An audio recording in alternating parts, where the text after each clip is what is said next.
We'll guide you through how to make underwater sound effect in DaVinci Resolve. Quick disclaimer, you need to follow this step-by-step guide carefully, because skipping a single step will affect your final result. If this guide helpful, don't forget to like and subscribe. First, launch the application on your computer and waiting for it to load completely. Once the program is open, create a new project to begin editing and prepare your workspace for audio adjustments. After the project is ready, go to the Edit tab, where you will import and arrange the audio file. Import the audio file into the media pool and confirm that it appears correctly before proceeding. Next, drag the audio from the media pool onto the timeline. Locate the section where you want to apply the underwater effect and cut the audio at the appropriate points so that only the desired portion will be modified.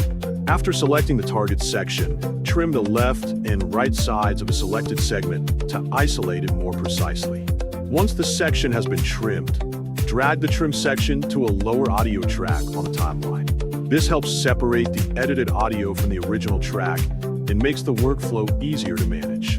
With the audio arranged correctly, open the audio page to access the professional audio editing tools available in DaVinci Resolve. In the audio page, locate and click on Audio EQ2, which is the equalizer used to shape the sound frequencies. After opening the equalizer, select band 6 from the available frequency bands. Lower the frequency according to your needs and listen carefully as you make changes. Small adjustments can produce different results, so it is important to work gradually. Continue refining the equalizer settings until the audio begins to sound as though it is coming from beneath the water. Make sure the frequency settings match the exact sound you want to achieve, whether it is a subtle underwater effect or a more dramatic one.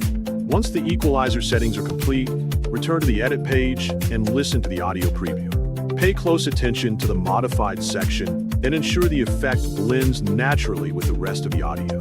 Finally, export the audio using your preferred settings.